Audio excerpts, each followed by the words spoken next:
네, 어제부터 무기한 단식에 들어간 이재명 대표. 단식 말곤 할 게 없다면서 불가피성을 강조했지만 국민의힘에선 방탄 단식에 불과하다 이런 비판의 목소리가 나오고 있습니다. 또 홍범도 장군 흉상 이전 등 이념 논쟁도 여전한데요. 관련 내용 포함한 정치권 주요 이슈. 오늘은 김재원 국민의힘 최고위원 또 박원석 전 정의당 의원 두 분과 함께하겠습니다. 안녕하십니까? 안녕하십니까? 안녕하십니까?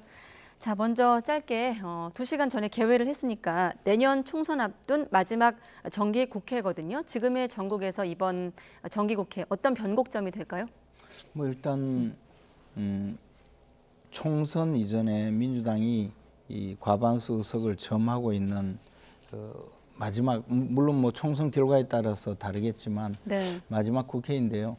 민주당이 아마 자신들이 그동안 추구해왔던 여러 가지 정치적 목적 달성을 위해서 이번 국회를 최대한 활용할 것이라고 보거든요. 그래서 입법 전쟁이 굉장히 심각하게 진행이 될 것이고, 한편으로는 당장에 보다시피 이재명 대표의 사법 리스크를 어떻게든 이것을 좀 지연시키거나 또는 국민들의 관심에서 좀 멀어지게 하기 위해서 여러 가지 국회를 변칙적으로 운영하는 또 다른 모습이 있을 것으로 보여서 이번 정기국회는 사실 정상적으로 끝나기가 어렵지 않을까. 그리고 국민들이 막 환멸을 느낄 정도로 국민들 눈에는 아주 어려운 그런 모습으로 보여지지 않을까라고 생각합니다. 곳곳이 암초이긴 합니다. 네. 원래 이제 총선 앞둔 정기국회, 즉 해당 국회의 마지막 정기국회 굉장히 치열합니다. 그럴 수밖에 없는 게 일종의 총선의 전초전이고 일종의 기싸움이 벌어지기 때문에 네. 그런 상황인데요. 지금 이제 민주당이 국회 이제 뭐 과반을 훌쩍 넘는 의석을 갖고 있지 않습니까? 그러니까 국회 운영에 있어서 여당 못지않은 책임이 있는데, 근데 지금까지 국회 운영 전략을 보면 사실은 민주당이 다수 의석을 가지고서 효과적으로 과연 이제 국회 전략을 세워서 이 대국회 운영을 해왔는가에 대해서는 조금 회의적인 면들이 좀 있어요. 그래서 마지막 국회에서라도 제대로 된 견제력을 좀 보여줬으면 좋겠다. 그러니까 뭐 법률과 예산 또 국정감사를 통해서 지금 특히 이제 대한민국 경제가 굉장히 어렵습니다. 네. 11개월 연속 무역 적자인데다가 특히 이제 그 적자의 핵심적인 원인이 대중국 무역 적자거든요. 이게 15개월 동안 계속되고 있는데 이렇다 할 대책을 정부가 세우고 있지 못해요. 이제 그런 점에 대해서 야당이 제대로 된 견제력을 좀 보여줄 필요가 있다라는 생각이 들고요. 이재명 대표 뭐 단식 우리가 좀 이따 얘기하겠지만 들어가셨는데 저런 모습이 과연 효과적인 다수 의석을 가진 야당으로서의 견제의 방안인가에 대해서 네. 우려스러운 시선들이 있죠. 그렇군요. 야당의 견제력 말씀하셨는데 바꿔 말해 야당의 시간 이런 표현도 있더라고요. 정기국회를 향해서. 그렇다 보니 굳이 지금 단식해야 되느냐는 게 이제 여당 비판적인 시각인데, 자, 이재명 대표에 대한 평가, 어떤 원로 정치인들의 목소리를 먼저 들어보고 두 분의 의견으로 한번 이어가겠습니다. 네. 저게 단식이라는 방식을 통해 가지고서 무슨 새롭게 의미를 부여한다고 그래봐요. 그게 의미가 없어요. 지금 이재명 대표가 여러 가지 사법 리스크 때문에 참 주목을 받고 있는 상황에서 단식을 하니까 저 사람 저것도 피하려고 단식하지 않느냐는 이런 의심을 받을 수도 있는 거죠. 국회를 책임지고 있는 제1당 대표로서는 반드시 강한 투쟁을 해야 된다. 그 투쟁의 방법으로 단식을 선택한 것은 아주 잘한 일이다. 지금 대통령이 소통을 하지 않고 꽉 막아버렸잖아요. 그러려면은 그리고 마이웨이, 이게 대한민국이 윤석열 민국이 아닙니다. 네, 박지원 전 원장은 아주 잘한 일이다라며 힘을 싣고 있고, 김정인 전 비대위원장은 구차하다 이런 표현이 나왔습니다. 뭐 김종인 위원장이야 원래 좀 중립적이고 객관적으로 말씀하시는 분이고, 네. 박지원 전 원장은 지금 당장에 이제 총선에 또 80이 넘은 연세에 또 공천을 받아 출마를 하시려니 어떻게든 이재명 대표에게 좀 좋은 이야기를 하는 것 같은데, 지금 틀린 말이죠, 당연히. 그리고 당 대표가 단식을 할 때는 적어도 공공의 어떤 이익 또는 당의 최소한의 이 당의 목표 또는 적어도 국민들이 지금 이 정치로서 해결되지 않은 많은 문제를 목숨을 걸고 내가 해결하겠다 이런 목표가 있어야 되는데 지금은요 검찰이 불려나가지 않으려는 그러니까 이재명 대표가 검찰에 출석하지 않으려는 목표가 유일한 목표거든요. 그리고 조금 더 넘어가서는 구속영장 실질심사에 가서 내가 뭐 수사도 받지 않은데 영장을 청구했다. 또 더 나가서 이것은 뭐 정치 탄압이다. 이렇게 주장하기 위해서 지금 하는 그런 단식으로밖에 볼 수 없는데 저게 무슨 야당 대표로서의 모습입니까? 그런데도 또 아부하느라고 저렇게 박지원 전 원장께서는 뭐 이 방법밖에 없다 이렇게 주장하는데 가만히 있는 윤석열 대통령까지 끌어들이잖아요. 이런 것이 이제 정치가 극단적으로 저질 정치로 가고 있는 모습의 한 단면이죠. 네, 단식 근데 시기를 한번 놓고 보면 마침 임기 반환점이고 마침 정기국회 개원을 하루 앞둔 날이고 또 마침 검찰과 소환 시점을 놓고 줄다리기 하던 시점입니다. 아까 우리가 확인한 대로 이재명 대표 측이 4일에 나가겠지만 오전만 나가겠다 했다가 지금 보니까 아예 안 나가겠다 그 날짜에 이렇게 또 입장이 정리돼 가고 있거든요. 왜 이렇게 신경전을 계속하는 걸까요? 저는 조금 무용한 신경전이라고 봅니다. 검찰도 그렇고 네. 이재명 대표도 마찬가지입니다. 이게 이제 소환 날짜라는 거는 원래 이제 피의자 측하고 협의해서 이제 정하도록 돼 있는데 그 협의를 가지고 서로 정치를 좀 하고 있는 게 아닌가라는 생각이 들고요. 이 또한 이제 일종의 기싸움을 벌이는 건데 손해는 사실은 이재명 대표가 봅니다. 왜냐하면 수사를 뭔가 회피하려는 듯한 인상을 주잖아요. 근데 회피할 수 있습니까? 회피할 수 없습니다. 때문에 저는 그런 무용한 신경전을 벌이지 않았으면 좋겠다 이런 생각이 들고요. 저 단식도 민주당이나 이재명 대표로서는 여러 가지 고민 끝에 내린 결단이겠지만 이제 국민적 공감을 얻기가 좀 어려운 것 같아요. 그러니까 국회 다수당의 대표가 본인의 사법 리스크가 없어도 여당을 견제하기 위한 투쟁의 방편으로 대통령을 견제하기 위한 투쟁의 방편으로 단식을 택하는 게 과연 적절하냐 이런 지적이 나올 수 있는데 가뜩이나 지금은 이제 본인 소환이 임박해 있고 또 구속영장 청구 가능성이 높다. 이런 상황에서 이제 저런 단식으로 돌파를 하겠다고 하면 진정성을 좀 의심받을 수밖에 없고 민주당 내에서조차도 과연 이제 당내의 힘이 이재명 대표 단식으로 다 모이겠느냐. 당내에서조차도 이 방식은 좀 아닌 것 같다. 이런 이제 비판적인 목소리가 나올 수밖에 없는 상황이거든요.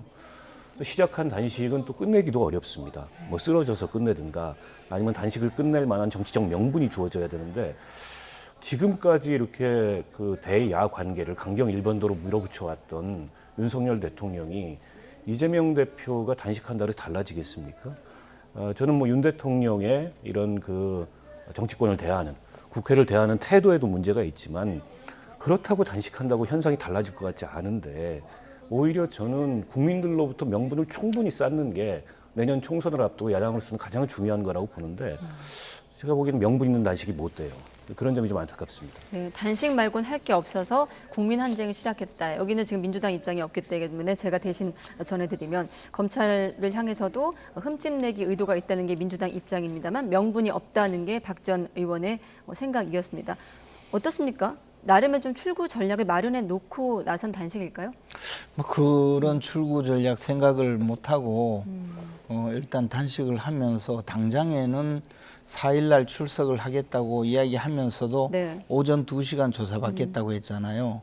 그러면 단식에 결행을 하고 나서 나온 첫 번째 반응이 사실 뭐 단식의 이유는 쭉 있었어요. 네. 일본의 뭐 그 동일본 그 원전 오염수 문제부터 몇 가지 쭉 했는데 그 내용은 뭐 사실 별 의미가 없고 결국은 4일날 나는 2시간만 조사받겠다 이것이 주된 이야기였는데 그것도 검찰에서 거부하니까 그러면 난 조사 못 받겠다. 결론은 나는 검찰에 조사받지 않겠다. 이것이 이제 단식의 그 내용인데 네. 그럼 단식을 해서 어떻게 끝을 내느냐 이게 참 문제거든요.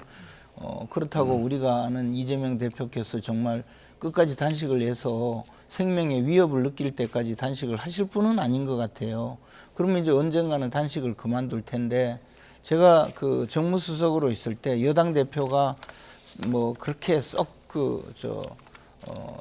이제 단식을 시작하면서 뭐 국민적으로 공감을 받지는 못하는 그런 상황이 되어서 네. 단식을 중단시키기 위해서 청와대 정무수석이 가서 단식을 중단해 달라고 요청을 하고 병원으로 이송해 본 적이 있거든요. 네. 그러니까 이제 뭐 단식을 끝내는 여러 가지 수단이 또 결국은 뭐 동원이 돼야죠. 좀 지나면 아마 저기 친명계 의원들 몇 명이 또 나서서 병원으로 이송하고 뭐 그렇게 하리라고 보입니다. 저 옆에 앉아 있는 분들 저 나중에 아마 병원으로 업어가고 뭐 그런 일을 하겠죠. 그리고는 이제 건강이 나빠져서 또 수사 못 받겠다 뭐 이러면서 결국은 이것은 수사를 피하고 계속적으로 끌고 가서 아마 이제 네. 구속 자체를 늦추고 뭐 우리가 흔히 이야기하는 옥중공천이라도 해보겠다는 그런 당내 장악력을 마련하겠다는 노림수가 아닌가 그렇게 의심을 받을 수밖에 없어요. 근데 뭐 그게 되겠습니까? 솔직히 이야기해가지고 지금 온 국민 앞에 다 이제 드러나 있지 않습니까? 이 이재명 대표의 이 혐의 사실이 무엇인지 예. 특히 한 말씀만 더 드리자면 지금 수사를 받아야 될 백현동 사건이나 또는 이제 대북 송금 사건은요 증거 관계가 너무나 분명하게 아마 드러나 있을 것으로 예상이 되고 있습니다. 그래서 아마 이재명 대표 스스로도 과거하고 지금 조사받는 이 태도가 달라요. 과거에는 그냥 가서 뭐 큰 소리 치고 이렇게 했는데 지금은 좀 많이 다르거든요. 그래서 한번 이번에는 들어가면 네. 나오지 못하겠다는 생각이 강해서 저러시는 것 아닌가. 저는 뭐 그래 봅니다. 알겠습니다. 아무튼 정기국회는 개회를 했고 여러 현안들 속에서 이재명 대표 단식이 또 어떤 변수가 될지 한번 지켜보기로 하고 정기국회 일정과 한번 이재명 대표의 사법 일정을 맞물려서 들여다보겠습니다. 자, 그리고 윤 대통령이 오늘 오전에 국립외교원 60주년 기념식에 참석을 했는데 축사 내용에 대한 또 해석을 한번 해보겠습니다. 먼저 대통령 축사부터 들어보겠습니다. 그러나 지금 우리의 자유는 끊임없이 위협받고 있습니다.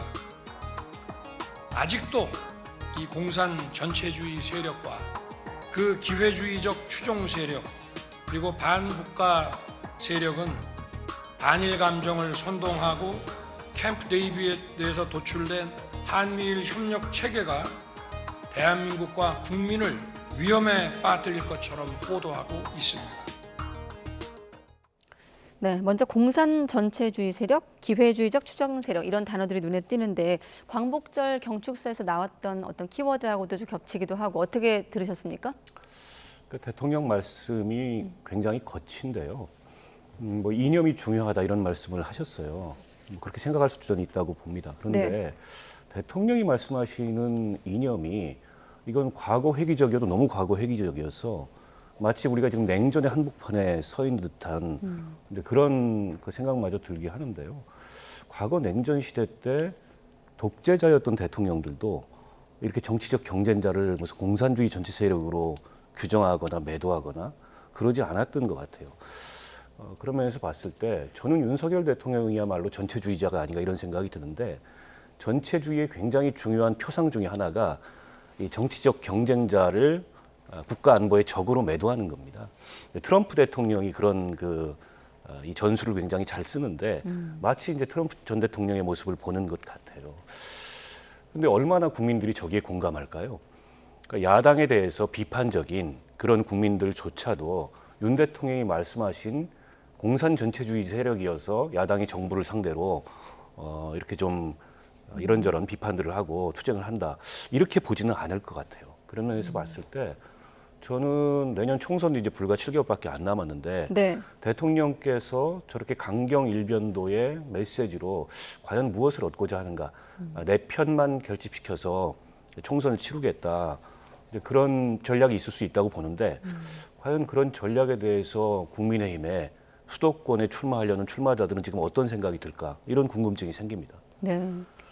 내편 결집의 성격이 있다고 해석하셨는데요. 네. 근데 이제 대통령의 위치에 있으면 국가 전체의 뭐 여러 가지 문제점에 대해서 늘 보고를 받거든요. 네. 근데 문재인 정권 5년 동안에 사실 이 나라의 어떤 그 이념적인 공격이라든가 또는 그 북한 뭐 공산주의 세력뿐만 아니라 자생 공산주의 세력, 더 나아가서 뭐 간첩 세력이 그 직접 그 침투해서 국가를 그 구성하는 어떤 조직에도 상당한 영향을 미쳤다. 이런 수사 결과가 최근에 많이 나왔지 않습니까? 대통령을 만나서 이야기를 들어보면 그런 보고를 받은 데 대해서 굉장히 크게 충격을 받은 그런 느낌을 제가 받았었거든요. 아마 그런 데 대해서 전체적으로 말씀하시는 것이지 뭐 특정 정치 세력 또는 야당을 두고 지금 공산 세력이다라고 이야기한 것으로 보지는 않습니다. 그러나 물론 야당 내부에도 그런 구성원들이 있을 수는 있겠죠. 저는 뭐 우리 정당 구조에서 가장 그래도 좀 좌파 진영에 가까운 정의당의 박원석 의원님이 절대로 공산주의 세력이라고 생각하지 않습니다. 그래서 대통령도 아마 그러실 거라고 생각하는데요. 그러나 아니 뭐 민주노총 지도부에까지 북한의 지령을 받는 그런 공산 세력들이 들어와서 있었고 그분들은 또 국가의 보조금을 받는 그런 분들이었어요. 그런 상황을 보고 과연 대통령이 어떤 생각을 했을지 또는 그 간첩을 잡아야 될 국정원이 제 역할을 했느냐 뭐 이런 여러 가지 총괄적인 생각을 하면서 그런 판단을 하는 것 아닌가. 더군다나 지금 저희가 외교원이잖아요. 국립외교원은 외교관계를 지금 담당하는 네. 저 연구기관이거든요. 그런 데서 말씀하시는 것이 아마 좀 정신무장적인 성격을 좀 갖춰달라는 그런 의미이지. 정신무장적인 성격. 예, 외교관들이 지금 우리가 이런 상당히 그 심각한 그 이념투쟁의 한복판에 있다. 그러니 네. 여러분들도 좀 더 경각심을 가져달라. 이런 정도지 무슨 뭐 저 야당 탄압이라든가 박원석 의원 탄압이라든가 뭐 그런 내용은 아닐 거라고 생각합니다. 그런데 국민들 입장에서 지금 시점에서 뭐 여러 가지 해석이나 외교적인 어떤 그런 판단에 의한 정신무장적인 성격이라 말씀하셨습니다만 간첩이나 공산주의란 말이 2023년도에 좀 어색하긴 합니다. 여러 논란을 좀 떠나서. 그 어색한 것이 이상한 거예요. 간첩이 있는데. 아니 김지원 의원님 말씀하셨던 네. 최근에 이제 뭐 간첩단 사건, 그 민주노총이라는 대중조직의 간부들도 간첩단에 포함되어 있었는데 예. 그게 과연 2023년에 대한민국의 체제를 위협할 만큼의 이제 그런 어떤 실질적인 위협이 되느냐? 제가 보기에는 국민들이 그런 사람들 보면 이제 코웃음 칠 것 같아요. 그러니까 이미 북한하고 체제 경쟁이 끝난 지는 오래고 전 세계적으로 보더라도 이제 그런 이념이 보편성을 인정받기가 어렵지 않습니까? 네. 근데 윤석열 대통령께서는 이제 자유민주주의를 강조하시는데 그 자유민주주의의 자유 속에는 이제 다른 생각, 다양한 생각을 인정하는 그런 자유가 포함되어 있는 거거든요.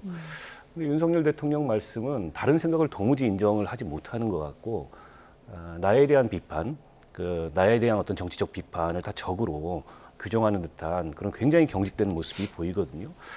저는 대통령께서 말씀하시는 이념이라는 게 그런 거라면 현대 사회의 현대 정치에 맞지 않는다. 지금 어떻게 보면은 우리 국민들이 먹고 사는 문제, 또 선진국의 문턱에서 뭔가 이게 교착되어 있는 듯한 대한민국의 현재의 모습, 이거를 넘어서기 위해서 우리가 어떤 가치에 기반해서 어떤 국가 전략을 가지고 국가 비전을 가지고 앞으로 나아갈 건가, 이런 것을 두고 토론하는 그런 이념의 경쟁이라면 얼마든지 저는 생산적이고 이 필요성이 있다고 보는데, 대통령께서 말씀하신 이념은 시계를 거꾸로 돌려도 한참 거꾸로 돌려서 냉전 시대 한복판에 마치 빨갱이 사냥 같은 이제 그런 식의 인식을 보여주시고, 일부 간첩단 사건 이런 데서 나타난 그런 모습이 대통령께서 연일 국정 메시지를 그걸 얘기할 만큼 대한민국 체제를 흔들 수 없습니다. 조금도 위협이 되지 않는다고 저는 봅니다. 그런 면에서 대단히 우려스럽고요. 특히 이제 대통령께서 가치 외교 굉장히 강조하시잖아요. 저는 가치 외교 무시할 수 없다고 생각합니다. 그러나 또 우리의 지정학적 여건이나 여러 가지 현실을 봤을 때 동시에 그러면은 대중국 외교를 어떻게 할 건가에 대해서도 전략이 있어야 돼요. 15개월 연속 지금 대중국 무역 적자가 나고 있고 대중국 무역 적자가 전체 무역 적자의 50% 가까이 되고 있습니다. 이 상황을 어떻게 타개할 건지에 대한 말씀도, 그 전략도 동시에 좀 말씀을 해주시라, 이런 부탁을 좀 드리고 싶어요. 네, 그 논란의 한 복판에 또 홍범도 장군 흉상 이전 논란이 있었고 여전히 논란이 계속되고 있는 상황에서 일단은 육사가 교내에 있는 흉상을 외부로 옮기기로 결정하겠다까지가 소식이 나오고 있습니다. 논란이 불거진 지 한 일주일 정도 만의 결정인데 일련의 과정에 대해서 또 김채고 의원님 어떻게 생각하십니까? 저는 뭐 개인적으로 홍범도 장군이 그 청산리 전투, 봉오동 전투에서 전과를 올린 부분이고 그분이 독립 유공자였다는 사실에 대해서는 뭐 전혀 이론의 여지가 없다고 봅니다. 그런데 그 이후의 행적에 대해서 알려지고 있는 사실 또는 남아있는 사실, 심지어 본인이 구술한 그런 전기 같은 내용에 보면 그 당시 우리가 역사적으로 알려져 있는 자유시 참변 사건을 일으키고 수많은 독립군을 그 처형하는 데 앞장서서 재판관 역할을 하면서 사실상 독립군의 씨를 말린 분, 더 나아가서 소련군에 입대를 해서 스스로가 뭐 여러 가지 이야기를 하면 한이 없는 그런 역할을 한 분이 육군사관학교라는 초급 장교를 양성해서 우리 국군의 기관이 되고 있는 이 교육기관의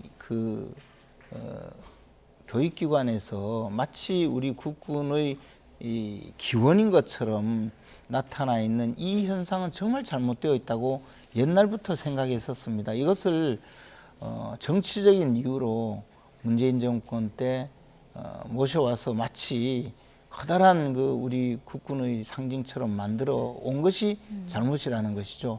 만약에 정말로 저분의 그 역할이 그만큼 역사적으로 중요했다면 저는 문재인 정권이 아니라 북한 정권에서 모셔갔었을 것이라고 생각합니다. 그런데 상해 임시정부에서조차 민족 반역자로 규정했던 분이고 저분은요 그 트로츠키를 통해서 레닌으로부터 받은 은제 장식이 그 장식이 된 그 권총으로 독립군 청년을 사살한 혐의로 옥에 갇혔다가 그것도 공산당의 보증으로 그 석방된 전력이 있는 이런 역사적 그 사례가 너무나 많은 분이에요. 이런 분을 우리 국군의 그 기반으로 내세우는 국군의 기원으로 내세우려는 네. 이런 잘못은 처음부터 잘못된 것이라는 것이죠. 역사를 바로잡아가는 것은 이런 내용에서도 마찬가지로 시도가 되어야 된다. 저는 그렇게 봅니다. 독립유공자로서 뭐 독립기념관으로 모시든 어디를 모시든 저는 아무 상관이 없다고 봅니다. 그러나 육군사관학교 생도들 앞에 보여주는 것은 잘못이라고 생각합니다. 근데 지금 말씀이 그 앞뒤가 안 맞아요. 독립유공자로서 인정하고 존중한다고 하면서 민족의 반역자다. 서로 모순된 사실을 말씀하고 계시고요. 아니 그것은 상해 임시정부 구성원들이 그랬단 말이에요. 자유시 참변 사건의 홍범도 장군의 개입은 역사적으로 확인된 사실이 아닙니다. 그게 많은 학자들이 홍범도 장군을 뭐 건국훈장을 추서하고 그런 논란에 대해서 검토를 안 했겠습니까? 역대 어느 정권에서도 그 자유시 참변 가지고서 문제를 삼은 적이 없어요. 근데 새삼스럽게 그걸 들고 나와서 홍범도 장군 흉상 이전의 명분으로 삼는 것도 사실관계에서 많이 벗어나 있고 저는 마찬가지입니다. 왜 이렇게 무용한 논쟁을 벌이고 있는지 모르겠어요. 대통령까지 나서가지고. 네. 육사 차원에서 하는 일이라지만 대통령께서도 말씀을 거들고 있잖아요. 근데 저기 지금 5분의 독립운동가를 육사 정문에 모신 취지는 우리 국군의 뿌리가 항일 독립군 광복군에 있다는 그런 역사적 취지에서 흉상을 제막을 했고 당시에 보수 정권 시절에도 저기에 대해서 시비를 걸지 않았습니다. 보수 정당도 시비를 걸지 않았습니다. 문재인 정권 시절에 역사 지우기를 좀 하고 싶다. 근데 이런 그 동기가 저는 보이고 동시에 항일 역사 지우기 그런 어떤 동기까지도 포함되어 있는 게 아니고 원래는 저기 있는 5분 다 흉상을 네. 철거하려고 하다가 반발이 거세니까 홍범도 장군만 이념을 이유로 콕 찍어서 말씀을 하셨는데 홍범도 장군이 소련 공산당에 가입했던 게 1926년입니다. 대한민국이라는 국가가 없었고요.